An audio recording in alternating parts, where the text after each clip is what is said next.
तो आप लोगों की इतनी डिमांड पर मैं कैंपस फाइव ब्यूटी का नेक्स्ट पार्ट लेकर आ गया हूँ। और इसके पिछले पार्ट देखने के लिए आप लोग सातु रिकैप चैनल पर जा सकते हैं। और अब से मैं इस चैनल के ऊपर सातु रिकैप के चैनल वाली अंकल वाली सीरीज को भी स्टार्ट करने वाला हूँ। तो इस चैनल पर रोज की एक वीडियो आने वाली है, इसलिए चैनल को सब्सक्राइब कर लो और बिना किसी बकवास के वीडियो को शुरू करते हैं। मेरे पास 5 स्कूल ब्यूटी रूममेट्स हैं। हर रात सोने से पहले हमें पर्ची निकालना पड़ता है। जिसका नाम निकलता है मुझे उसके बिस्तर में ही सोना होता है। गु ठीक उसी वक्त शू जिंगजिंग के पेट से जोर की आवाज आई। उसने शर्म के मारे अपना पेट पकड़ लिया और उसका चेहरा थोड़ा लाल हो गया, जैसे डूबते को तिनके का सहारा मिल गया हो। मैं जल्दी से बोला, जिंगजिंग तुम भूखी हो ना? आगे एक ब्रेकफास्ट की दुकान है, चलो चलकर कुछ खा लेते हैं। तांग नाना पहले तो मना करना चाहती थी, पर उसके पेट ने भी धोखा दे दिया और उसके पेट से भी 2 बार आवाज आ गई, तो उसने भी चुपचाप हाँ कर दी। आधे घंटे बाद तांग नाना अपने सामने रखी प्लेट्स के पहाड़ को देखकर बुरी तरह से दंग रह गई। प्लेट्स इतनी ज्यादा थीं कि सामने बैठकर दबाकर खाती हुई शू जिंगजिंग तो दिख ही नहीं रही थी। जिंगजिंग, क्या तुम अपना सारा गुस्सा और दुख खाने पर निकाल रही हो? शू जिंगजिंग को थोड़ी शर्म तो आ रही थी, पर उसके मुंह चलने की स्पीड 1 सेकंड के लिए भी नहीं रुकी। वैसे तो वो नॉर्मली सबके साथ खाना खाने से डरती थी, सिर्फ अकेले में ही वो मजे से खा पाती थी। हाँ, एक बार फैंग युआन के साथ खाते वक्त उसने बहुत एंजॉय किया था, पर आज वो इतनी ज्यादा भूखी थी कि उसने बाकी किसी चीज की परवाह ही नहीं की। मुझे तो उसकी इस लेवल की डाइट के बारे में पहले से ही पता था, पर मेरे दिल में इस लड़की के लिए थोड़ी रिस्पेक्ट और बढ़ गई कि इतना खाकर खुद को जिंदा रखना सच में आसान काम नहीं है। जब शू जिंगजिंग ने आखिरकार पेट भरने के बाद सुकून से अपनी चॉपस्टिक्स नीचे रखी, तब हम तीनों अपनी जगह से उठे और वहां से निकलने लगे। छोटी बच्ची दिन ब दिन बिगड़ती जा रही है, हमारी दुकान में आकर मुफ्त का खाना खाने आई है। मैं जैसे ही दरवाजे से बाहर निकला, मैंने देखा कि बगल वाली नूडल शॉप से कुछ तगड़े गुंडों ने एक साधारण से कपड़े पहने हुई लड़की को बाहर फेंक दिया था। वो लड़की जमीन पर बुरी तरह गिरी, उसके हाथ छिल गए थे और उसके चेहरे पर खौफ और बेबसी साफ झलक रही थी। ये क्या चल रहा है यहाँ? मैं बस वहां से साइड से निकलना ही चाहता था, पर उस लड़की की नजर मुझ पर पड़ गई। उसने अपना सिर उठाकर मेरी तरफ देखा। हम दोनों ने एक दूसरे को कुछ सेकंड्स के लिए देखा और अचानक वो लड़की वहां से उछल कर आई और उसने कस के मुझे गले लगा लिया। भाई, आखिरकार मैंने तुम्हें ढूंढ ही लिया, तुम्हें मेरी मदद करनी पड़ेगी। उस लड़की ने मुझे बहुत जोर से पकड़ा हुआ था। उसकी आवाज एकदम रोने वाली हो चुकी थी और उसकी आंखों में बस एक भीख मांगने वाला भाव था। अरे बहन, तुम हो कौन? छोड़ो मुझे, हाथ हटाओ अपना, जल्दी छोड़ो। मैंने उस लड़की के हाथों पर मारते हुए खुद को छुड़ाने की कोशिश की। ऐसे ड्रामे मैंने बहुत देखे हैं, क्या पता ये लड़की उन गुंडों के साथ ही मिली हुई हो। अगर मैंने इससे बात भी की तो ये लोग जबरदस्ती मुझसे पैसे ऐंठ लेंगे। हालांकि मेरे लिए वो पैसे कोई बड़ी बात नहीं थे, पर इसका मतलब ये तो नहीं कि मैं इन धोखेबाजों को मुफ्त में अपने पैसे लूटने दूंगा। भाई, मैं हूं भाई। पर उस लड़की का मुझे छोड़ने का कोई इरादा नहीं था। मैं सच में तुम्हें नहीं जानता। मेरा शक और भी पक्का हो गया कि ये पक्का कोई स्कैम गेम है। मैंने और जोर लगाकर उसकी पकड़ से बाहर आने की कोशिश की। ठीक उसी वक्त वो गुंडे पूरी चौड़ में हमारी तरफ बढ़ते हुए आए। उनका लीडर, एक मोटा टकला आदमी जिसका चेहरा एकदम भयानक था, वो गुस्से से चीखा, ओए लड़के, दूसरे के मैटर में टांग मत अड़ा। इस लड़की ने हमारी दुकान में मुफ्त का खाना खाया है और पैसे नहीं दिए। हम बस चाहते हैं कि ये अपना बिल भर दे। कौन टांग अड़ा रहा है? इसके खाने का पैसा मैं दूंगी। अभी उसकी बात खत्म भी नहीं हुई थी कि मेरे पीछे से एक आवाज आई। मैंने पीछे मुड़कर देखा, शू जिंगजिंग एकदम सीरियस चेहरा बनाए खड़ी थी। मुझे समझ नहीं आया कि मैं क्या कहूं। मैं थोड़ा हैरान था। शू जिंगजिंग उस लड़की के सामने बैठ गई। उसने ध्यान से अपनी पॉकेट्स छान मारी और फिर कुछ खुले पैसे और सिक्के निकाले। मैं भी पहले बहुत भूखी रहती थी, इसलिए मुझे पता है कि खाली पेट रहना कितना दर्दनाक होता है। शू जिंगजिंग ने बड़ी तरस भरी नजरों से उसे देखा और वो सिक्के उस लड़की को दे दिए। पर बिना पैसे दिए खाना खाना गलत बात है। ये पैसा तुम रख लो, आगे से जब भी खाना खाओ तो बिल भरना मत भूलना। ऐसी हरकतें दोबारा मत करना। ये कहकर उसने 10-10 के कुछ नोट्स और निकाले, पर शायद उसे लगा कि ये ज्यादा हो गए, तो उसने 2 नोट्स वापस अपने पास रख लिए। फिर पूरे सीरियस अंदाज में उसने बाकी पैसे उस लड़की की हथेली पर रख दिए। वो लड़की एकदम से इतनी इमोशनल हो गई कि बुरी तरह रोने लगी। अपने हाथ में उन पैसों को पकड़कर उसकी आंखों में शुक्रिया के आंसू तैरने लगे थे। दीदी, तुम सच में बहुत अच्छी हो। तुम ना सिर्फ दिखने में इतनी सुंदर हो, बल्कि तुम्हारा दिल भी बहुत साफ है। मैं आगे चलकर तुम्हारा ये एहसान जरूर चुकाऊंगी। इतनी तारीफ सुनकर शू जिंगजिंग थोड़ा शर्मा गई। उसने अपने दोनों हाथ हिलाकर मना किया, नहीं नहीं, इसकी कोई जरूरत नहीं। मुझे बस लगता है कि पेट भर के खाना सबसे जरूरी चीज है। दीदी, मेरी भी मजबूरी थी जो मैंने पैसे नहीं दिए। वो सब आज सुबह उस टकले आदमी ने अचानक सीधा उस लड़की के हाथ से पैसे छीन लिए और बुरी तरह हंसने लगा। बहुत हो गई बकवास, सिर्फ इतने से पैसे? ये तो दांतों के बीच फंसने लायक भी नहीं है। इस लड़की ने हमारी दुकान का इतना सारा सामान खाया है, इसको इसका हिसाब तो देना ही पड़ेगा। ये सुनकर तैंग नाना के माथे पर त्योरियां चढ़ गई। वो आगे आई और उसने सीधा टकले आदमी की आंखों में घूरा। तुम लोग साफ साफ एक बाहर वाली लड़की को परेशान कर रहे हो। एक अकेली लड़की आखिर कितना ही खा लेगी जिसके लिए इतने पैसों की जरूरत पड़ जाए? मैंने बस एक बोल नूडल्स खाए थे, लड़की ने डरते हुए धीरे से कहा। कौन से नूडल्स थे जो इतने महंगे थे? सू जिंगजिंग के होश उड़ गए। जिंगजिंग, इनकी बकवास मत सुनो। ये कमीने लोग बस इस मौके का फायदा उठाकर पैसे ऐंठना चाहते हैं, मैंने उनकी असलियत समझते हुए कहा। तो क्या हुआ, इसने मुफ्त का खाया है, ये सच है। मैं जितना मांगूंगा इनको उतना ही देना पड़ेगा। तुम लोग मेरा क्या उखाड़ लोगे?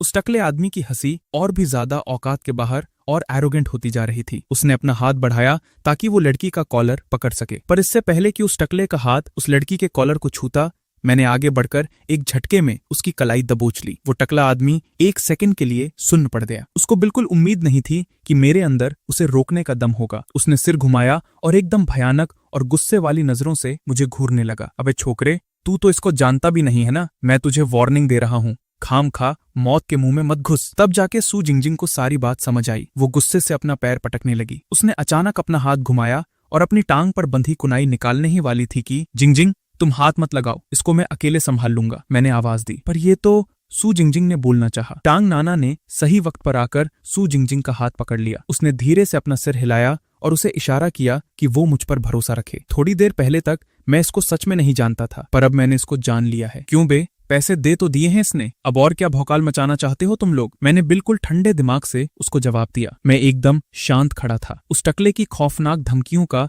मेरे ऊपर रत्ती भर भी असर नहीं हो रहा था। उस टकले ने अपनी पूरी जान लगाकर अपना हाथ पीछे खींचना चाहा, पर उसे समझ आ गया कि मेरी पकड़ लोहे की तरह मजबूत थी, जो 1 इंच भी अपनी जगह से हिल नहीं रही थी। अपनी इस औकात को देखकर वो आग बबूला हो गया। उसने डायरेक्ट अपनी दूसरी मुट्ठी बनाई और सीधा मेरे चेहरे पर पंच मार दिया। कमीने, आज मैं तुझे बताऊंगा कि मेरे सामने हीरो बनने का अंजाम क्या होता है। मैं इस हमले के लिए पहले से ही तैयार था। मैंने अपना हाथ छोड़ा और हल्के से साइड में हटकर उस टकले की उस पंच को आसानी से डॉच कर लिया। उस टकले ने इतनी ज्यादा ताकत लगा दी थी कि उसका अपना बैलेंस बिगड़ गया और वो लुढ़कता हुआ आगे की तरफ चला गया। मैंने बिना सोचे समझे उसके पिछवाड़े पर एक जोरदार लात जड़ी और वो सीधा मुंह के बल जमीन पर जा गिरा। ये देखकर उसके पीछे खड़े उसके चिरकुट चमचे एकदम से डर गए। उन्हें यकीन नहीं हो रहा था कि मेरे जैसे एक आम से दिखने वाले लड़के ने उनके बॉस को सिर्फ एक झटके में जमीन पर लिटा दिया था। कि लड़का तो पक्का मार्शल आर्ट्स में लेवल की ट्रेनिंग लिया हुआ लग रहा है। वो टकला आदमी किसी तरह बेइज्जती झेलते हुए उठा। उसका चेहरा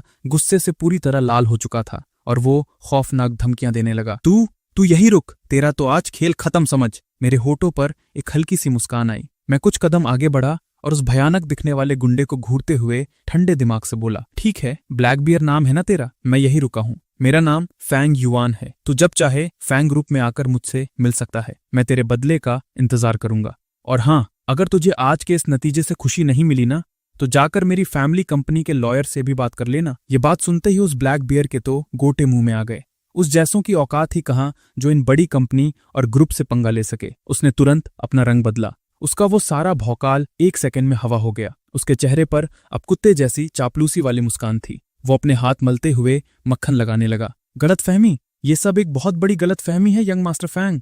मैं तो बस इस छोटी बच्ची के साथ थोड़ा मजाक कर रहा था। भला मेरे जैसा आदमी ऐसी लूट मार और ब्लैकमेलिंग वाली हरकतें कैसे कर सकता है? अभी मुझसे बहुत बड़ी गलती हो गई। आप तो बड़े दिल वाले हैं ना, मुझे एक मामूली कीड़ा समझकर जाने दीजिए ना। नहीं फैंग युआन, तुम इसको ऐसे ही नहीं जाने दे सकते। शू जिंगजिंग अचानक से बीच में आ गई। उसने आगे बढ़कर अपनी उंगली सीधा ब्लैक बियर की नाक के सामने कर दी। ब्लैक बियर की तो फट के हाथ में आ गई और उसके माथे पर पसीना आने लगा। उसका चेहरा डर के मारे कभी नीला तो कभी सफेद पड़ने लगा। उसने अपना पूरा दिमाग लगा लिया, पर उसको समझ नहीं आ रहा था कि आखिर उसकी किस बात ने इस बेवकूफ से दिखने वाली खूबसूरत लड़की को गुस्सा दिला दिया था। तुझे पहले मेरे पैसे वापस करने पड़ेंगे। सू जिंगजिंग गुस्से से अपने गाल फुलाकर ब्लैक बेयर को घूरने लगी। ब्लैक बेयर ने तब जाके चैन की सांस ली। उसने जल्दी से अपने दोनों हाथों से वो पैसे वापस सू जिंगजिंग की तरफ बढ़ा दिए। उसके चेहरे पर अभी भी वो रोने वाली चापलूसी भरी मुस्कान सजी हुई थी। हाँ, ये लीजिए मेरी माँ, आपके पैसे लीजिए, अभी के लिए मुझे सच में माफ कर दीजिए। सू जिंगजिंग ने वो पैसे लिए और ध्यान से उन्हें कई बार गिना। जब उसे यकीन हो गया कि 1 भी रुपया कम नहीं है, तभी उसने सेटिस्फैक्शन के साथ ब्लैक बेयर की तरफ देखते हुए सिर हिलाया। अब तुम जा सकते हो। और फिर उसने वो पैसे वापस उस लड़की की तरफ बढ़ा दिए। ब्लैक बेयर और उसके गुंडों को तो जैसे नई जिंदगी मिल गई हो। वो अपने चमचों को लेकर अपनी पतली गली पकड़कर वापस दुकान में घुस गए। तब जाकर मैंने अपना पूरा फोकस वापस उस लड़की पर लगाया। उस लड़की ने अपने कपड़े ठीक किए और हमारी तरफ एहसानमंद नजरों से देखा। आप लोगों का बहुत बहुत शुक्रिया। अगर आज आप लोग नहीं होते तो मेरा न जाने क्या हाल होता। मैंने ध्यान से उस लड़की को ऊपर से नीचे तक देखा। उसके फेशियल फीचर्स काफी शार्प और खूबसूरत थे। स्किन थोड़ी सांवली थी और उसकी बड़ी बड़ी आंखों में आंसू तैर रहे थे। बस इस वक्त उसके बाल थोड़े बिखरे हुए थे, जिसकी वजह से वो और भी ज्यादा बेचारी और मासूम लग रही थी। पता नहीं क्यों, पर मुझे उसके चेहरे को देखकर ऐसा लग रहा था जैसे मैं इसको पहले से जानता हूं, जैसे मैंने इसे कल ही देखा हो। कोई बात नहीं, आगे से अकेले बाहर निकलो तो थोड़ा ध्यान रखना। पर क्या अब तुम मेरे कपड़े छोड़ोगी? मैंने थोड़ा ऑकवर्ड फील करते हुए उस लड़की की तरफ देखा जिसने अभी भी मेरी शर्ट के कोने को कसकर पकड़ा हुआ था। उस लड़की ने अपना सिर उठाया और उसकी आवाज डर से कांप रही थी। भाई, ये मैं हूं, मैं जोड़तियन हूं। ये अल्फाज मेरे कानों में किसी बम की तरह फटे। मेरी आंखें फटी की फटी रह गईं। मैं अपने होश खो बैठा और अनबिलीवेबल नजरों से अपने सामने खड़ी इस लड़की को घूरने लगा। और दूसरी तरफ वो लड़की मेरे कपड़ों को पकड़े हुए डर और उम्मीद भरी नजरों से मुझे देख रही थी। भाई, मैं ही हूं, जाओ रितियन, वही जाओ रितियन जिसको कल रात आपने उस होटल में रुकवाया था। तुम सच में जाओ रितियन हो? मैंने अपनी आंखें मली। मुझे इस बात पर बिल्कुल भी यकीन नहीं हो रहा था। भाई, ये सच में मैं ही हूं। वो लड़की बुरी तरह परेशान हो चुकी थी। उसने अचानक मेरा हाथ पकड़ा और सीधा अपनी छाती पर रख दिया। आप खुद छू कर देख लो, मैं आज सुबह जब उठा तो मैं ऐसी बन चुकी थी। मेरी हथेली पर जो मुलायम एहसास हुआ उसने मेरे अंदर करंट सा दौड़ा दिया। मैंने झटके से अपना हाथ वापस खींचा और मेरा चेहरा शर्म के मारे मेरे कानों तक लाल हो गया। नहीं, ये क्या? मैं हकलाते हुए 2 कदम पीछे हट गया। सिर्फ इससे ये थोड़ी साबित होता है कि तुम जाओरितियन हो। मेरा दिमाग किसी सुपर कंप्यूटर की तरह तेजी से दौड़ रहा था। कल रात वाला वो मासूम सा देहाती लड़का जाओरितियन आज सुबह एक लड़की बन चुका है। ये आखिर कैसे मुमकिन हो सकता है? पर ध्यान से देखने पर इस लड़की का चेहरा सच में जाओरितियन से काफी मिलता जुलता था। भाई, प्लीज मेरी बात पर विश्वास करो। वो लड़की, या कहूं झोरितियन, उसकी आंखों से आंसू गिरने ही वाले थे। आज सुबह जब मैं टॉयलेट गया तब मुझे ये पता चला। मेरी तो पूरी तरह से डर के मारे फट चुकी थी। मेरा वो गायब हो गया है और उसकी जगह कुछ और ही निकल आया है। उसकी आवाज आगे बढ़ते बढ़ते एकदम धीमी हो गई और उसका चेहरा शर्म से लाल टमाटर जैसा हो गया। सू जिंगजिंग को एकदम से सब समझ आ गया। तुम्हारा मतलब है तुम एक लड़के से लड़की बन चुके हो? मुझे यकीन नहीं हो रहा था कि इस बार सू जिंगजिंग ने इतनी जल्दी और इतने क्लियर तरीके से इस मिस्ट्री को सॉल्व कर दिया था। पर इस कंक्लूजन को सुनने के बाद भी ये सब मुझे बिल्कुल अजीब लग रहा था। ये वही फॉर्चून है। लगता है जाओरितियां कल रात को बुरी तरह डर गया था, इसीलिए उसकी फॉर्चून वक्त से पहले ही ट्रिगर हो गई। ये फॉर्चून फीमेल फॉर्म में जाओरितियां को निंजा की पावर दे देगा। सिस्टम ने ठीक टाइम पर आकर सारी डिटेल एक्सप्लेन कर दी। तो अच्छा, ये वही फॉर्चून थी जिसके पीछे कल लॉन्ग आउतियां कुत्तों की तरह हाथ धोकर पड़ा था। भगवान का शुक्र है कि उस कमीने को ये नहीं मिला। बाकी सब छोड़ो, अगर लॉन्ग आउतियां ये फॉर्चून लेकर एक लड़की बन जाता तो मेरे पेट में एक अजीब सी उल्टी आने वाली फीलिंग आने लगी। जाओरितिया ने शुक्रिया वाली नजरों से सू जिंजिंग की तरफ देखा और फिर डरते डरते मुझसे बोला, भाई, मेरा सारा सामान और आईडी कार्ड अभी भी उसी होटल में है, पर उन लोगों ने मुझ पर इल्जाम लगाया कि मैंने पिछले वाले गेस्ट का सामान चुराया है और मुझे धक्के मारकर निकाल दिया। अब मैं क्या करूं? लॉन्ग आउतियां को तो मैंने उसकी चालाकी में फंसा दिया था, पर अब इस जोरतियां को मैं ऐसे सड़क पर छोड़कर तो नहीं जा सकता था। और नना कहाँ गई? तब जाके मुझे एहसास हुआ कि जो टैंग नाना थोड़ी देर पहले सू जिंगजिंग के साथ खड़ी थी वो अब वहां से गायब हो चुकी थी। नाना दीदी की आज सुबह क्लास थी, तो जैसे ही उन्होंने रितियां को बचाया वो सीधा टैक्सी पकड़कर चली गई। सू जिंगजिंग ने जवाब दिया, चलो ये भी बढ़िया ही हुआ। अगर तांग नाना यहां होती तो उसको इस सब के पीछे की पूरी कहानी समझाना सच में एक बड़ा सिरदर्द बन जाता। रितियां, छोटे भाई, तुमने बताया था ना कि तुम इस शहर में यूनिवर्सिटी में पढ़ने आए हो? मैंने पूछा। हाँ भाई, मैं पढ़ाई करने ही आया था।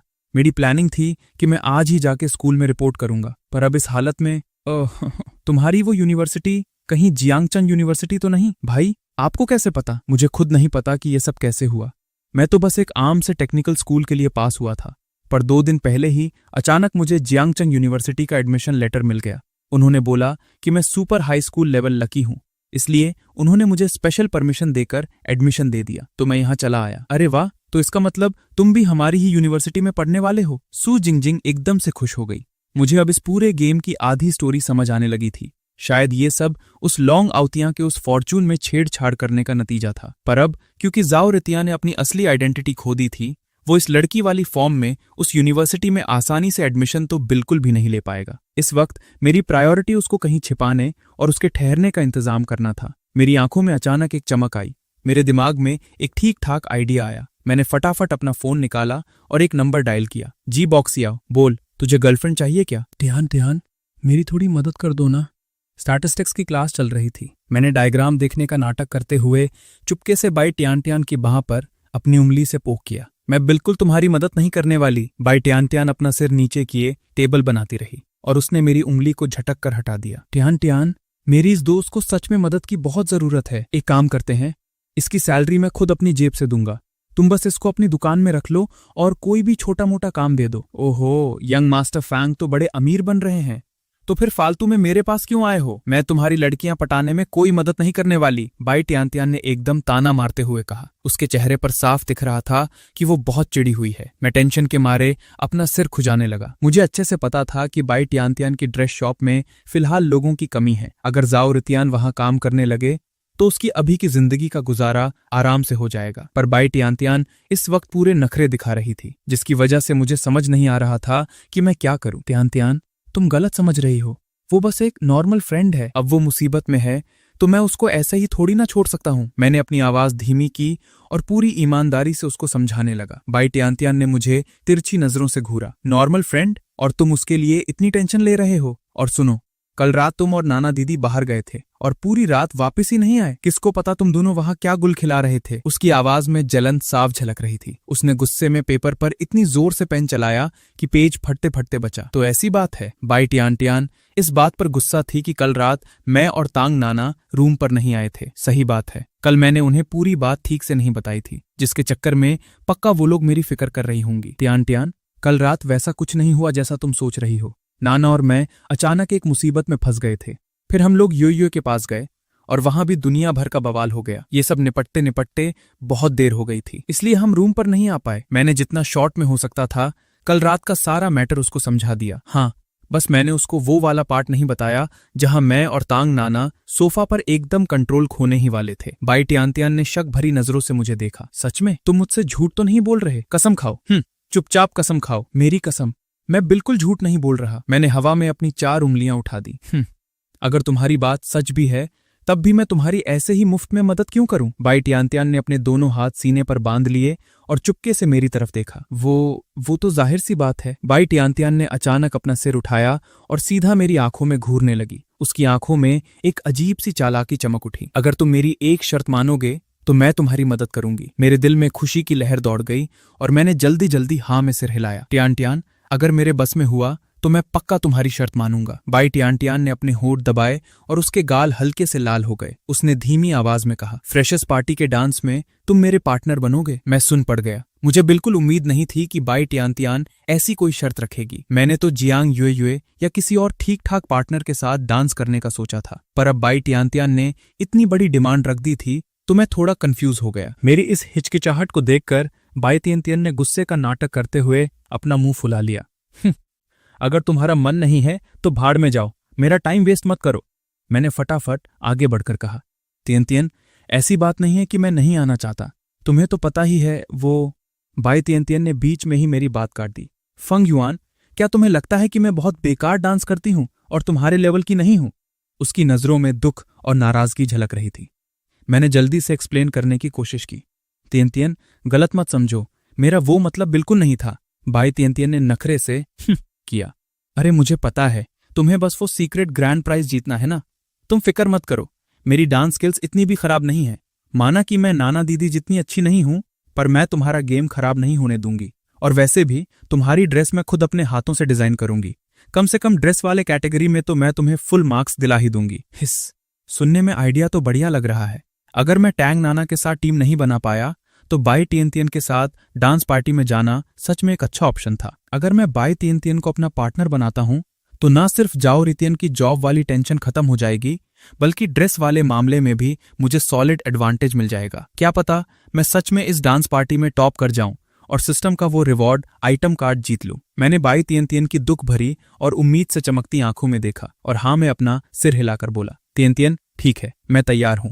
मैं उस फ्रेशर्स पार्टी में तुम्हारे साथ डांस करूंगा। बाई तियन तियन की आंखों में एकदम से खुशी की लहर दौड़ आई और उसके होठों पर एक प्यारी सी मुस्कान आने लगी। उसका पूरा चेहरा एक खिली हुई मुस्कान से चमक उठा। अब आई ना लाइन पर, मान गई तुम्हारी चॉइस को। चलो ठीक है, तुम अपनी उस दोस्त को मेरी दुकान पर ले आना। वैसे भी आजकल वहां लोगों की जरूरत तो है ही। तियन तियन तुम्हारा बहुत बहुत शुक्रिया, तुमने सच में मुझे बड़ी मुसीबत से बचा लिया। मैंने दिल से उसको थैंक यू कहा। ज्यादा मक्खन मत लगाओ, याद रखना तुम पर मेरा एक एहसान उधार रहा, आगे चलकर आराम से चुकाना। बाई तियन तियन ने पूरे नखरे दिखाते हुए औकात में रहने को कहा, पर उसकी आवाज की खुशी छुप नहीं रही थी। पर एक बात पहले ही साफ कर दूं, अगर तुम्हारी उस दोस्त ने काम में चोरी की या कोई बवाल खड़ा किया ना, तो मैं उसे बिल्कुल नहीं बख्शने वाली। बाई तियन तियन ने अपनी ठोड़ी उठाई और जबरदस्ती सीरियस बनने का नाटक करते हुए बोली, बेफिक्र रहो तियन तियन, वो एकदम पूरी मेहनत से अपना काम करेगी। मैंने अपनी छाती ठोककर कॉन्फिडेंस के साथ उसे गारंटी दी। क्लास खत्म होने के बाद मैं और बाई तियन तियन सीधा उसकी ड्रेस शॉप पर पहुंचे। थोड़ी ही देर में वहां जी बू शाओ भी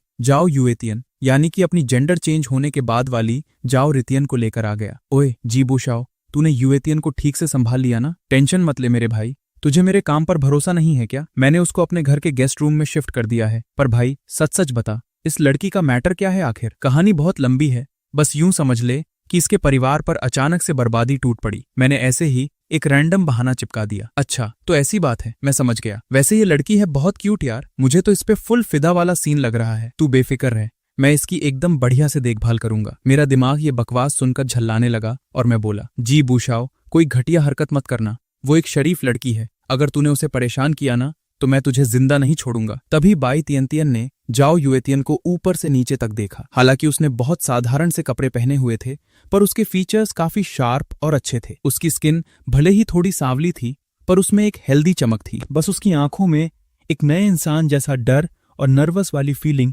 साफ दिख रही थी। वो देखने में काफी समझदार लग रही थी, जिसे देखकर बाई तियन तियन ने सेटिस्फैक्शन के साथ अपना सिर हिलाया। फिर उसने मेरी तरफ देखा। इसे मेरी शॉप के सारे रूल्स ठीक से समझा देना।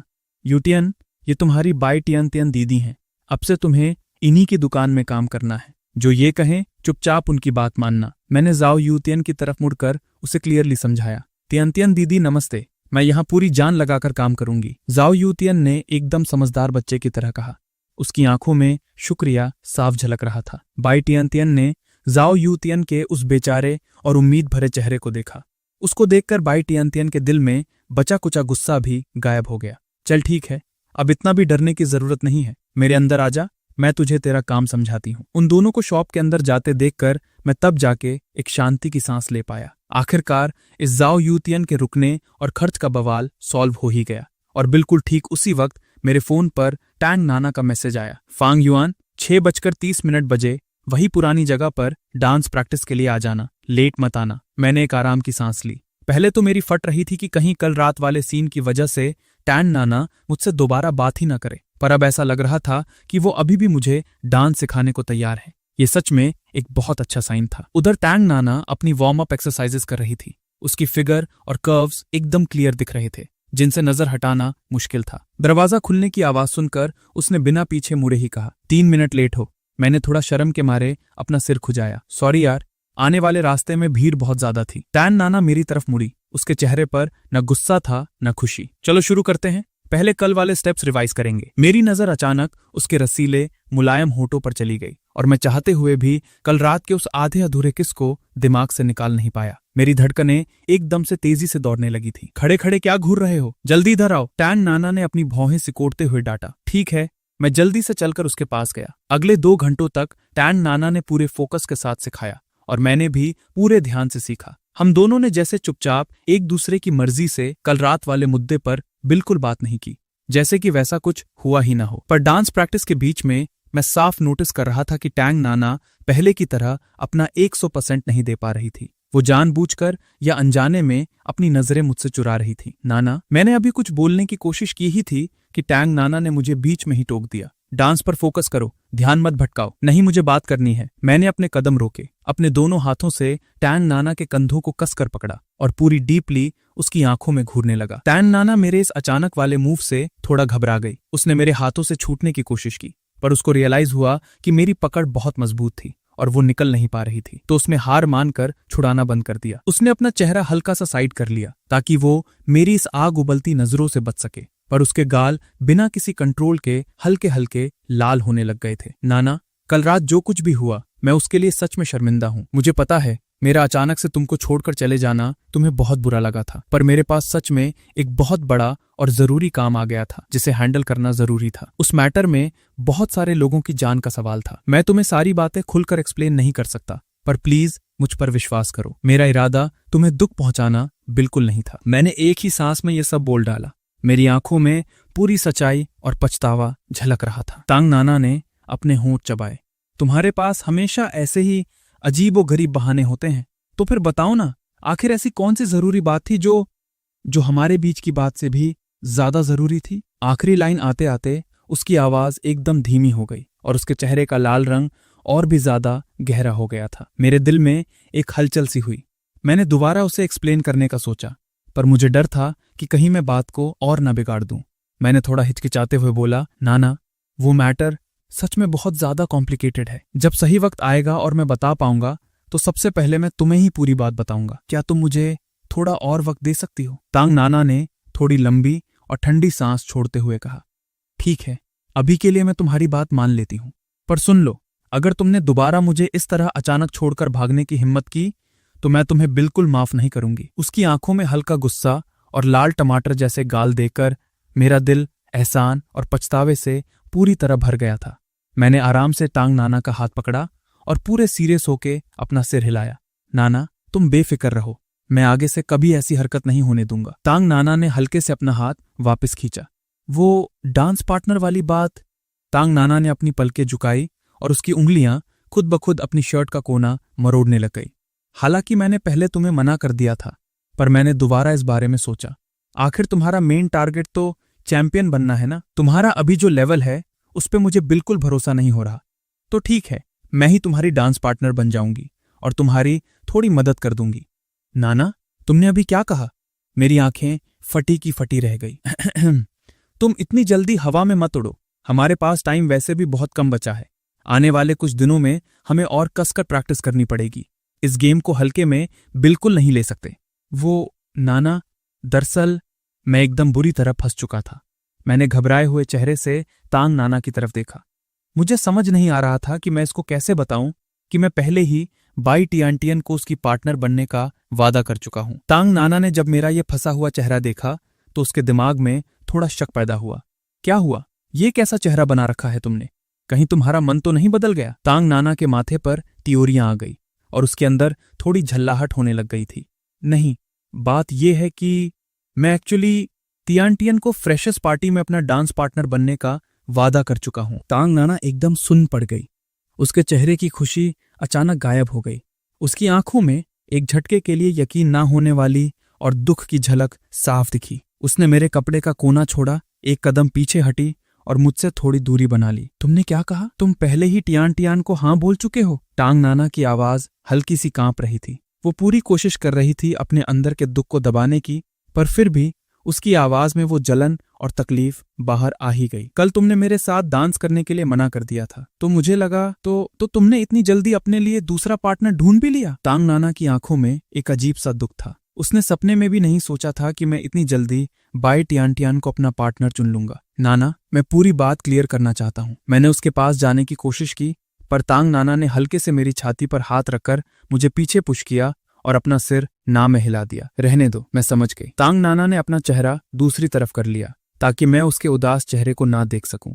शायद मैं ही ज्यादा सोच रही थी। खैर, जब तुमने अपना पार्टनर चुन ही लिया है तो हम अपने पुराने प्लान पर फोकस करते हैं। मैं तुम्हें डांस सिखाना चालू रखूंगी ताकि तुम और तियान इस डांस पार्टी में एकदम टॉप लेवल की परफॉर्मेंस दे सको। नाना, मुझे सच में माफ कर दो। मैंने दोबारा समझाने की कोशिश की, पर अल्फाज जैसे मेरे गले में ही अटक गए। मुझे समझ नहीं आ रहा था कि मैं अपनी बात कहां से शुरू करूं। मैंने कहा ना, अब और कुछ मत बोलो। तांग नाना ने मेरी बात बीच में काटी। उसने एक लंबी सांस ली और अपनी आवाज को शांत करने की पूरी कोशिश की। मुझसे माफी मांगने की कोई जरूरत नहीं है फेंग युआन, तुम पर मेरा कोई उधार नहीं है। ये कहकर तांग नाना ने आगे बढ़कर अपने हाथ उठाए और धीरे से मेरी शर्ट का कॉलर ठीक किया। जब टाइम आएगा तो अपना बेस्ट देना, मेरी नाक मत कटवाना। तांग नाना ने जबरदस्ती एक मुस्कान दी। हालांकि उसके चेहरे पर हंसी थी, पर मैं अच्छे से महसूस कर सकता था कि उस हंसी के पीछे कितना बड़ा दुख और अकेलापन छुपा हुआ था। नाना, तुम अभी यहीं हो क्या? मेरा फोन डांस रूम में छूट गया है। ठीक उसी वक्त ही लिंगलिंग की नींद भरी आवाज कॉरिडोर से गूंजती हुई आई। इससे पहले कि हम दोनों कुछ समझ पाते, ही लिंगलिंग सीधा दरवाजा खोलकर अंदर आ गई। उसने एक ही नजर में मेरे और तांग नाना के बीच के इस अजीब और भारी माहौल को भांप लिया। उसकी भौहें हैरानी से ऊपर चढ़ गई। ओहो, ये क्या चल रहा है यहाँ? मुझे इस कमरे की हवा थोड़ी अजीब सी क्यों लग रही है? ही लिंगलिंग ने हमें एक ताने वाली मुस्कान के साथ घूरा। तांग नाना ने तुरंत मेरा कॉलर छोड़ा और दूसरी तरफ घूम गई। वो अपने कपड़े ठीक करने का नाटक करने लगी ताकि उसके चेहरे पर छाया हुआ वो टूटा हुआ दुख छुप सके। कुछ नहीं, बस ऐसे ही, मैंने हकलाते हुए जवाब दिया। पर ही लिंगलिंग इतनी आसानी से मेरी बात मानने वाली कहाँ थी। वो चलकर मेरे पास आई, मुझे ऊपर से नीचे तक ध्यान से ताड़ा और फिर तांग नाना की पीठ को घूरा। उसको पूरा मैटर थोड़ा थोड़ा समझ आने लगा था। फैंग युआन, कहीं तूने फिर से नाना को गुस्सा तो नहीं दिला दिया ना? ही लिंगलिंग ने मेरे मजे लेते हुए कहा। लिंगलिंग, कुछ भी बकवास मत कर, हम तो बस फ्रेशर्स पार्टी के बारे में बात कर रहे थे। तांग नाना वापस मुड़ी। अब उसके चेहरे पर पहले जैसी शांति आ चुकी थी, पर उसकी आंखों में अभी भी हल्की सी उदासी बाकी थी। Freshers party? क्यों बे फैंग युआन, तू सच में उसमें हिस्सा लेने वाला है? ही लिंगलिंग के अंदर का कीड़ा जाग उठा और उसने मेरी तरफ देखा। हाँ, सच में हिस्सा लेने का प्लान है। मैं उसमें अच्छा स्कोर करना चाहता हूं, मैंने बोला, पर अंदर ही अंदर मेरा दिल अभी भी टैंग नाना के उस रिएक्शन को याद करके खुद को गालियां दे रहा था। तू और टॉप करेगा? ही लिंगलिंग अपनी हंसी नहीं रोक पाई और फूट फूट कर हंसने लगी। तेरे उस घटिया डांस स्किल्स की तो मैं कोई गारंटी नहीं ले सकती, इसीलिए तो मैं अपनी नाना से इतनी मेहनत से डांस सीख रहा हूं। मैंने लाचार होकर एक फीकी मुस्कान दी। ही लिंगलिंग ने तांग नाना की तरफ देखा और पूछा, नाना, तू तो पार्टी में नहीं जाने वाली थी ना? क्या हुआ, अचानक मन बदल लिया? टैंग नाना थोड़ा हिचकिचाई और बोली, वैसे तो मैं नहीं जाने वाली थी, पर सोचा कि क्यों ना फैंग युआन की थोड़ी मदद कर दूं, आखिर हम सब क्लासमेट्स ही तो हैं। ओह, ही लिंगलिंग ने जानबूझकर अपनी आवाज लंबी खींची। उसको 1% भी यकीन नहीं था कि टैंग नाना किसी की बस ऐसे ही मदद कर देगी। तभी मेरे फोन पर अचानक एक नोटिफिकेशन आया। मैंने फोन निकालकर देखा तो वो बाई टियन का मैसेज था। ओ युअनजी, तुम्हारी ड्रेस का डिजाइन पूरी तरह रेडी हो गया है। जब तुम आओ तो चेक कर लेना कि इसमें कुछ चेंजेस करने हैं या नहीं। ही लिंगलिंग उछलकर मेरे पास आई। उसने मेरी स्क्रीन पर वो मैसेज पढ़ लिया और हंसते हुए छेड़ने लगी। ओहो, तियन से तो बड़ी आग वाली चैटिंग चल रही है तेरी। फैंग युआन, कहीं तू इस फ्रेशर्स पार्टी में तियन के साथ तो डांस नहीं करने वाला? मेरे दिमाग के फ्यूज उड़ गए। मैं कुछ बोल पाता उससे पहले ही टैंग नाना ने बीच में कूद कर जवाब दे दिया। हाँ, फैंग युआन ने तियन को अपने साथ डांस करने के लिए हाँ बोल दिया है। ये बोलते ही वो पीछे मुड़ी और एक साइड चली गई। उसने अपनी पानी की बोतल उठाई और एक घूंट पानी पिया ताकि अपने दिल और दिमाग की भड़कती हुई धड़कन को शांत कर सके। ही लिंगलिंग भी एक सेकंड के लिए सुन पड़ गई, पर फिर मजे लेते हुए हंसने लगी। मुझे इसकी बिल्कुल उम्मीद नहीं थी। फैंग युआन, तेरा गेम तो बड़ा फास्ट चल रहा है, पर सच बताऊं तो तियन की डांस स्किल्स और तेरी स्किल्स एकदम परफेक्ट मैच हैं। क्या पता तुम लोग सच में कोई अवार्ड जीत ही लो। ठीक उसी वक्त टैंग नाना ने घड़ी देखी और बोली, काफी टाइम हो गया है, आज की प्रैक्टिस यहीं खत्म करते हैं, कल जल्दी आने की कोशिश करना। मैं पहले अपने रूम जा रही हूँ। मुझे अच्छे से पता था कि टैंग नाना इस ऑकवर्ड और अजीब ड्रामा से दूर भागना चाहती थी, तो मैंने चुपचाप सिर हिलाया और बोला, ठीक है नाना, कल मैं पक्का टाइम पर आ जाऊंगा। टैंग नाना के रूम से बाहर निकलते ही लिंगलिंग जोर जोर से चिल्लाने लगी। उफ हो, यहाँ की हवा में कितनी जलन की महक आ रही थी ना। क्यों बे फैंग युआन, तुझे भी महसूस हुई क्या? लिंगलिंग, तू यार मेरी टांग खींचना बंद कर। भाई तू तो एकदम टॉप लेवल का खिलाड़ी निकला। तूने नाना से डांस सीखने के लिए मनवा लिया। मैंने तो जिंदगी में पहली बार उसे पढ़ाई के अलावा किसी और चीज में इतनी मेहनत करते देखा है। सही सही बता, कहीं तूने नाना को पूरी तरह सेट तो नहीं कर लिया ना? मैंने ही लिंगलिंग की बकवास का कोई जवाब नहीं दिया। मेरी उंगलियां बस शांति से अपने उस कॉलर पर फिर रही थी जिसे अभी टैंग नाना ने अपने हाथों से ठीक किया था। एकदम बोर हो तुम? ही लिंगलिंग ने मेरा अजीब सा ठंडा रिएक्शन देखकर मुंह बनाया। ठीक उसी वक्त हम दोनों की नजर एक साथ दरवाजे पर खड़े एक इंसान पर पड़ी। उसने सिर पर एक कैप पहनी हुई थी और अपने पूरे चेहरे को मास्क और काले चश्मे से बुरी तरह छुपा रखा था, पर उसके फिगर और बॉडी शेप से कोई भी एक नजर में पहचान सकता था कि वो और कोई नहीं बल्कि अपनी सू याओ याओ है। लिंगलिंग, बाहर दरवाजे पर वो याओ याओ खड़ी है क्या? मैंने डरते हुए पूछा, क्योंकि मुझे अभी भी पूरा यकीन नहीं हो रहा था। हाँ, लग तो वही रही है, पर वो वहां ऐसे छिपकर क्या कर रही है? ही लिंगलिंग ने सू याओ याओ को दरवाजे के फ्रेम से छिप कर हमारी तरफ झांकते हुए देखा और उसके चेहरे पर पूरी तरह कंफ्यूजन छाया हुआ था। मैंने और ही लिंगलिंग ने एक दूसरे की आंखों में देखा। हम दोनों के ही चेहरे पर एकदम शक भरा हुआ था। फिर हम दोनों एक साथ दरवाजे की तरफ चल दिए। जैसे ही सू याओ याओ ने हमें अपनी तरफ आते देखा तो उसकी हालत ऐसी हो गई जैसे कोई चोर रंगे हाथों पकड़ा गया हो। उसका पूरा जिस्म अचानक सुन्न पड़ गया। उसने डर के मारे बिना सोचे समझे वहां से मुड़कर भागने की कोशिश की, पर उसकी घबराहट इतनी ज्यादा थी कि वो गलती से दरवाजे के फ्रेम से बुरी तरह जा टकराई। बैंग! एक बहुत भारी और जोर की आवाज आई। ओह! सू याओयाओ ने दर्द के मारे अपना सिर पकड़ा और वहीं नीचे उकड़ू बैठ गई। हम दोनों ने जल्दी से अपने कदम बढ़ाए और भागकर उसके पास पहुंचे। मैं उसके सामने नीचे बैठा और पूरी फिक्र के साथ पूछा, याओयाओ, तुम ठीक तो हो ना? तुम्हें पक्का कोई गलतफहमी हुई है? फैंग, मैं सू याओयाओ नहीं हूं। मुझे एक सेकंड के लिए समझ ही नहीं आया कि इस छोटी बच्ची को आखिर क्या जवाब दूं।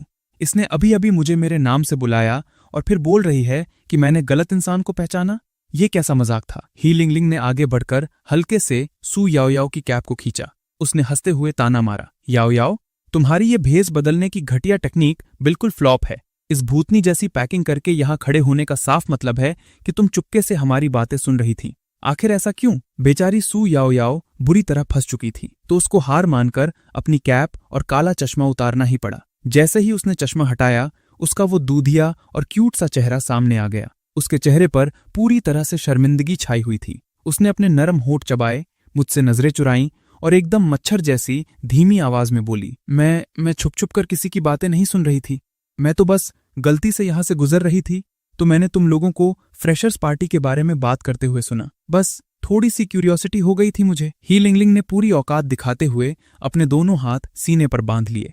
उसने एक अजीब सी चालाकी भरी मुस्कान के साथ सू याओयाओ को घूरा। अच्छा जी, गलती से गुजर रही थी? ऐसा कौन सा महान इंसान है जो सिर्फ रास्ते से गुजरने के लिए खुद को टेररिस्ट की तरह ऐसे कवर करके रखता है? सू याओयाओ के गाल हल्के से टमाटर की तरह लाल होने लग गए। उसकी उंगलियां घबराहट में एक दूसरे से उलझ रही थी। उसकी आवाज अब पहले से भी ज्यादा धीमी हो चुकी थी। ठीक है, कल रात फैंग और नाना पूरी रात रूम पर वापस नहीं आए थे ना?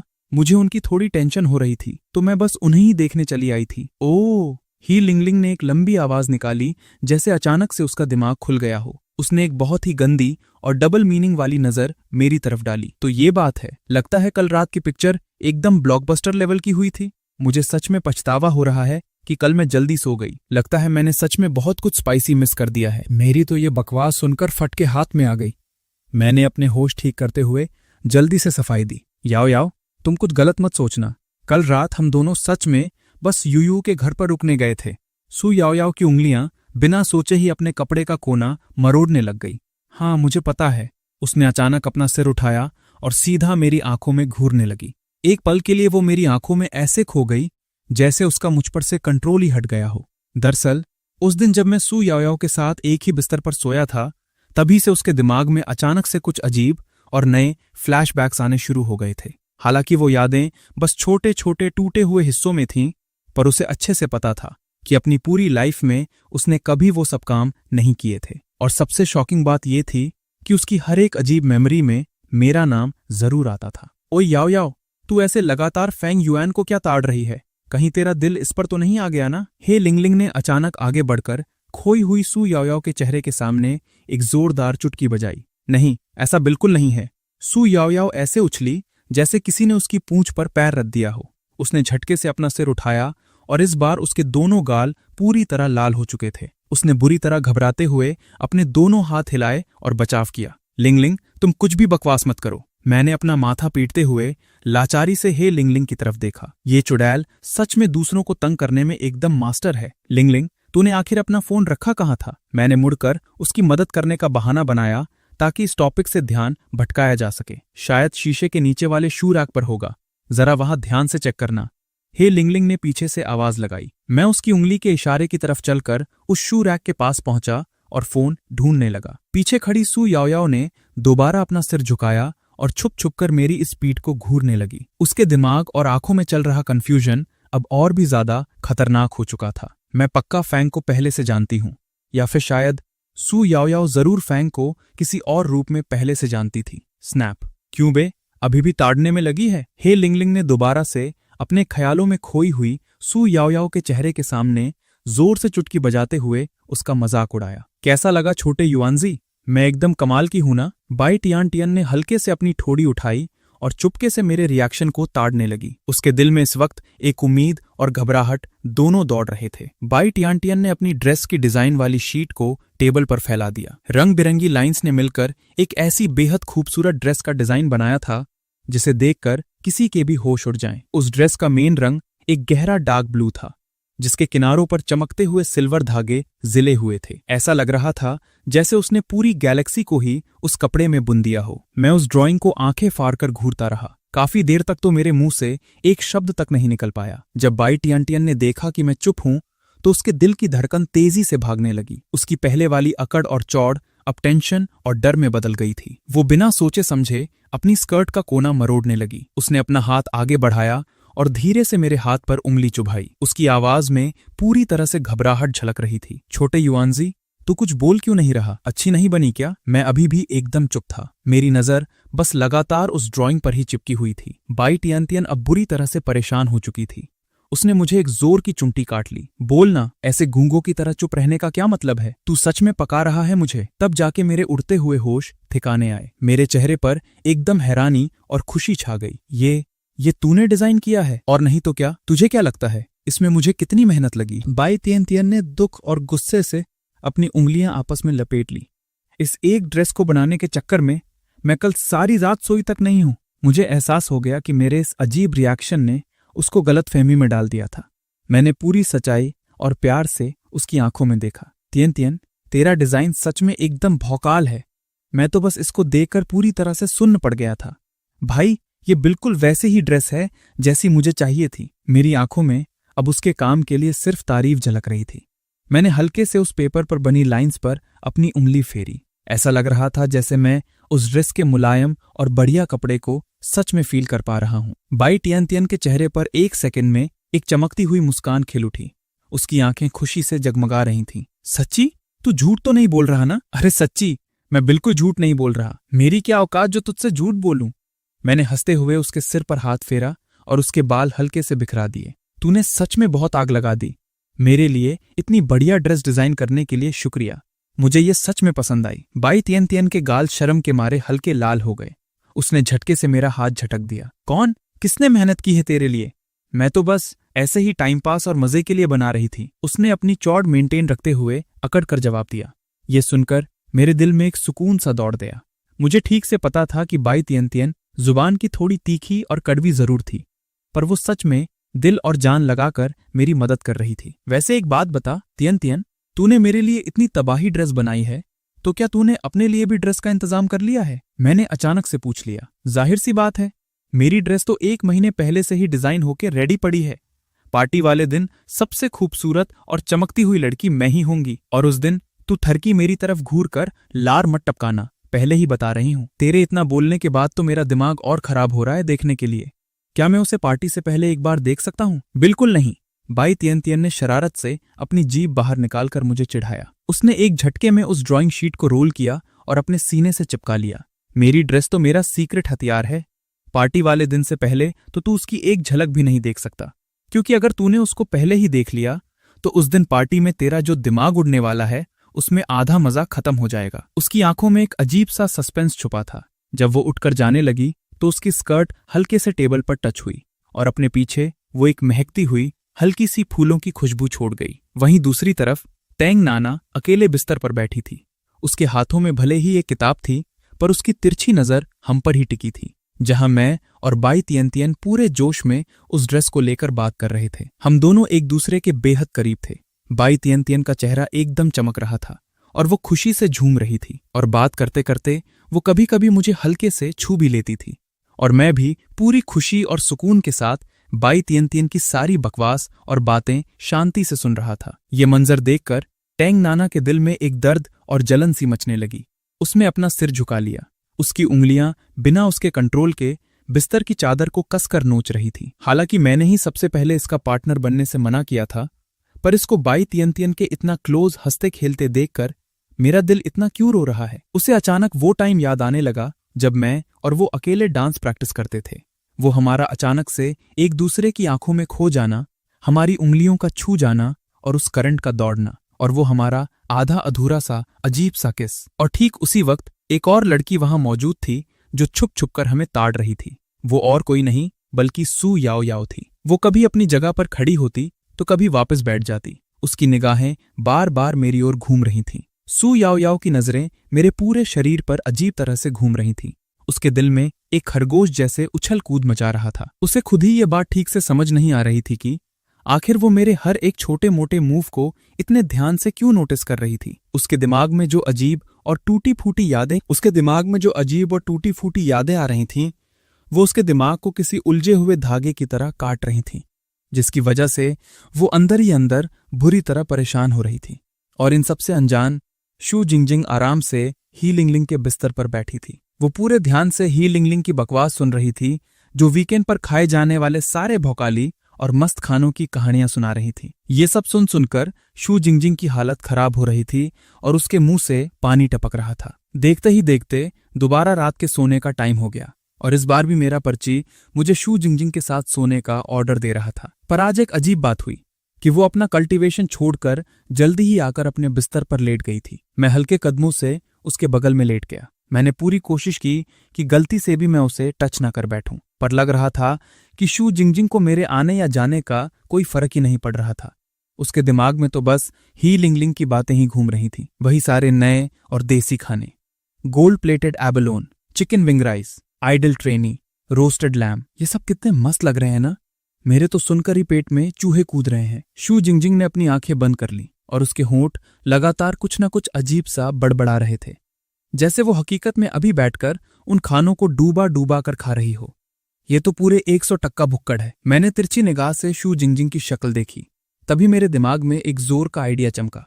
क्यों ना मैं इस खाने के लालच का फायदा उठा लूं और इस शू जिंगजिंग से उस कमीने लॉन्ग ऑटियन का थोड़ा कच्चा चिट्ठा बाहर निकलवा लूं। ये सॉलिड और गजब आइडिया मुझे पहले दिमाग में क्यों नहीं आया। जिंगजिंग, अच्छा एक बात बता, तेरा ये जो यंग मास्टर है वो कैसा आदमी है? शू जिंगजिंग की सारी फैंटेसी 1 सेकंड में टूट गई। उसने अपनी आंखें खोली, अपने होठों से टपकती हुई लार पोंछनी शुरू की और पूरे ठहरे हुए दिमाग से इस बारे में सोचने लगी। मैं ठीक से बता नहीं सकती। थोड़ी देर की लंबी शांति के बाद शू जिंगजिंग की आवाज में अचानक एक अजीब सी उदासी छा गई थी। उसने हमेशा से यही सोचा था कि उसने इतने साल लॉन्ग ऑटियन के साथ बिताए हैं तो उसे कम से कम थोड़ी बहुत बातें तो उसके बारे में पता ही होंगी। पर पिछले कुछ वक्त से उसे रियलाइज हो रहा था कि वो हकीकत में उस यंग मास्टर को झाड़ भर भी नहीं जानती थी। वो हमेशा कोई ना कोई ऐसी गलती कर देती थी जिससे उसके यंग मास्टर का खून खौल जाता था। वो मानती थी कि वो दिमाग से थोड़ी पैदल और बेवकूफ थी, पर वो इतनी भी अंधी नहीं थी कि उसे ये ना दिखे कि उसके यंग मास्टर ने अब उससे पूरी तरह झिझक और नफरत करनी शुरू कर दी है। खास करके कल रात की वो बात जब लॉन्ग ऑटियन ने उसे गुस्से में घूरते हुए अपनी शक्ल उससे दूर रखने को कहा था। ये सब सोचकर शू जिंगजिंग को इतना गहरा दुख हो रहा था कि उसका सांस लेना भारी हो रहा था। उसकी आंखें नम होने लगी और उनका रंग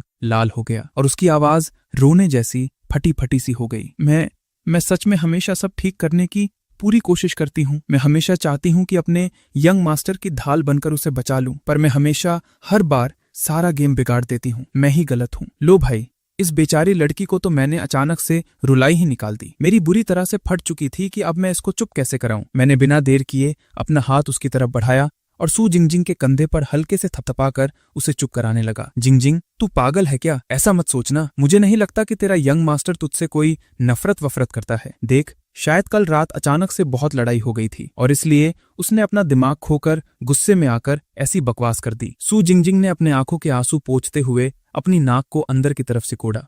फेंग युआन, मुझे पता है तू बस झूठी तसल्ली दे रहा है, रहने दे। मुझे सब कुछ साफ दिखता है। मैं अब अपने आप से ही नफरत करने लगी हूँ। मुझे खुद की इस बेवकूफी वाली बीमारी से घिन आती है, पर मैं खुद ऐसी नहीं रहना चाहती। मैं भी चाहती हूँ कि मैं किंक्यू दीदी जैसी चालाक और समझदार बन सकूं। मैं सबके लिए किसी मुसीबत की तरह नहीं जीना चाहती।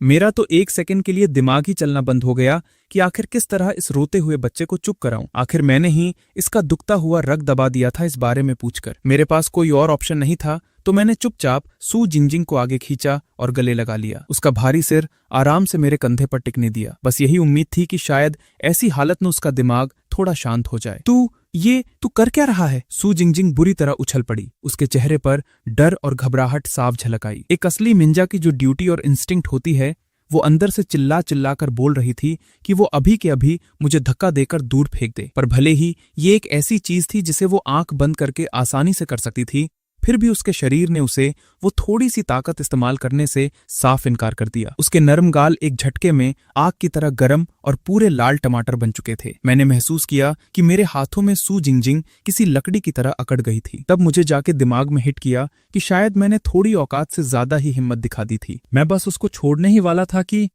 तभी मुझे रोते हुए सू जिंगजिंग की एक दबी हुई आवाज सुनाई दी। असल में ऐसा रहना भी इतना खराब नहीं है। मैं वहीं सुन पड़ गया। मेरा हाथ हवा में ही अटक गया और मुझे बिल्कुल समझ नहीं आया कि मैं ठीक से रिएक्ट कैसे करूं। सू जिंगजिंग ने अपना चेहरा पूरी तरह मेरी छाती के अंदर दबा दिया था, जिसकी वजह से उसकी आवाज काफी घुटी घुटी लग रही थी। फंग युआन, मुझे सच में बहुत ज्यादा डर लग रहा है। अगर मेरे यंग मास्टर ने मुझे बाहर फेंक दिया, अगर उस लॉन्ग फैमिली ने मुझे निकाल दिया, तो फिर मेरा क्या होगा? मेरी तो जिंदगी, मेरी पहचान, सब कुछ धूल बन जाएगी। जिंगजिंग, तू अपने दिमाग में ऐसी घटिया बातें क्यों भर रही है? तुझे पता है, मेरी नजरों में अगर देखे तो तू इस पूरी दुनिया की सबसे तगड़ी लड़की है। भाई, तू एक निंजा है। निंजा बनना हलवा नहीं है। कोई भी आम आदमी कल उठकर निंजा नहीं बन सकता। और सबसे बड़ी बात, तू उन निंजा में भी एकदम अपर लेवल पर आती है। पर ये सब, ये लड़ाई करना और लोगों को मारना, यही तो मेरी औकात है। मैं पैदाइशी बेवकूफ हूं। इन खून खराबे वाले कामों को छोड़कर मैं और किसी चीज में किसी की कोई मदद थोड़ी कर सकती हूँ। किस गधे ने बोली ये बात? किसने कहा कि तू बेवकूफ है? मुझे तो लगता है तू सबसे ज्यादा समझदार और चालाक है। अगर आज के बाद किसी ने भी तुझे बेवकूफ बोला तो मैं उसकी हड्डियां तोड़कर रास्ते पर फेंक दूंगा। तू चुप कर और मुझसे झूठ बोलना बंद कर। मैं चालाक वगैरह कुछ नहीं हूं। थोड़ा तो दिमाग लगाना। अगर तू चालाक नहीं होती तो क्या तेरा यंग मास्टर तुझे अपने आसपास अपनी पर्सनल बॉडीगार्ड बनने देता? अगर तू चालाक नहीं होती तो तू उस दिन वो क्या, उस स्विमिंग कोच के पीछे का वो निंजा वाला रूप कैसे पहचान पाती? और तो और, अगर तू सच में पैदाइशी बेवकूफ होती तो तुझे इस बात का एहसास कैसे होता कि तू बेवकूफ है? बेवकूफों को अपनी बेवकूफी नहीं दिखती। मेरी इन सॉलिड लॉजिकल बातों ने तो सू जिंगजिंग के होश उड़ा दिए। उसको कुछ समझ नहीं आ रहा था। पता नहीं कितनी देर लगी मुझे इस बच्ची को घुमाने और इसका दिमाग शांत करने में। तब जाके फाइनली उसके होठों पर मुस्कान आई। इसका मतलब मैं सच में दिमाग वाली हूं। ये जरूर मेरे यंग मास्टर ने मेरी औकात और लॉयल्टी चेक करने के लिए इम्तिहान लिया होगा। सू जिंगजिंग खुशी से उछल उछल कर तालियां बजाने लगी और पागलों की तरह हंसने लगी। उसकी डर से भरी आंखें अब चमक रही थीं। मैंने आराम से अपने माथे पर आए पसीने को क्लीन किया। बहुत मुश्किल से सही, पर मैंने इस बावली और खतरनाक निंजा को वापस लाइन पर ला ही दिया था। मेरे दिल ने एहसास किया कि मौत का साया सर से टल गया, पर इसके साथ साथ मुझे खुद की हिमाकत पर गुस्सा आ रहा था। मैं तो इस बेवकूफ लड़की से उसके लॉन्ग ऑटियन का सारा गेम उगलवाने आया था, पर साले ने इसकी इमोशंस को ऐसे छेड़ दिया कि अगर इसने अभी अपना टेम्पर लूज कर दिया होता या डार्क साइड पे चली गई होती तो मैं सीधा बताता हूं, कल सुबह तक मेरी छाती में एक मोटा चाकू घुसा मिलता और स्टोरी वहीं एंड। चलो, कम से कम अब इसका दिमाग ठंडा था। अब इस सही वक्त पर मैं वापस से उस कमीने लॉन्ग ऑटियन का मास्टर प्लान पूछ सकता हूं। मैंने बस अपना मुंह खोला और घुमाकर बात वापस उस ट्रैक पर लाने की सोची ही थी कि उसी एग्जैक्ट टाइम पर जी बो छाओ का फोन कॉल फ्लैश हो गया। फंग युआन, जल्दी कुछ कर भाई, कचरा हो गया है सब कुछ। बहुत बड़ी मुसीबत आ गई है।